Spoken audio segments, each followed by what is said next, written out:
রাজনৈতিক দলের ব্যাপারে যে রিউমার বা কথাবার্তা শোনা যাচ্ছে বা অনেকেই শুনতে চাচ্ছে আমাদের থেকেও, এটা আমরা এর আগেও স্পষ্টভাবে বলেছি, এখনই রাজনৈতিক দল খোলার কোনো অভিপ্রায় আমাদের নেই এবং এই অন্তর্বর্তীকালীন সরকারে যারা আছেন কারোই ক্ষমতার অভিলাষ নেই।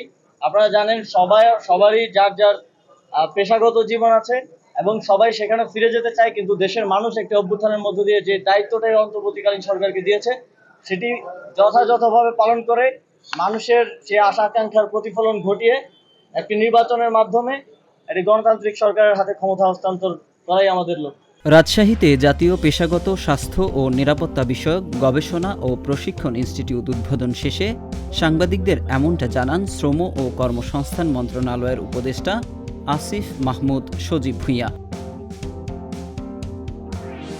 17 সেপ্টেম্বর নগরীর তেরোখাদিয়া এলাকায় 133 কোটি টাকা ব্যয়ে নির্মিত গবেষণা কেন্দ্রটির উদ্বোধন করেন তিনি। শ্রম উপদেষ্টা আরও বলেন, শ্রমিকদের অভিযোগ নিয়ে সেল গঠন করা হয়েছে।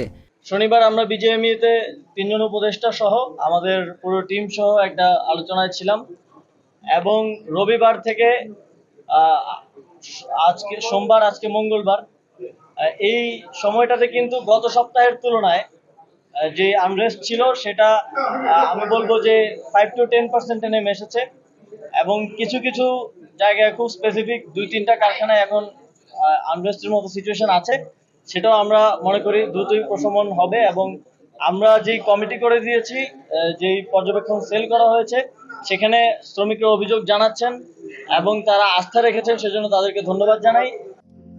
উদ্বোধনী অনুষ্ঠানে অন্যান্যদের মধ্যে উপস্থিত ছিলেন শ্রম ও কর্মসংস্থান মন্ত্রণালয়ের সচিব AHM শফিকুজ্জামান, সেনা কল্যাণ সংস্থার chairman major general Mohammad Habibullah, ILOর country director Tuomo Poutiainen, Bangladesh garments and industrial workers ফেডারেশনের সাধারণ সম্পাদক বাবুল আক্তার।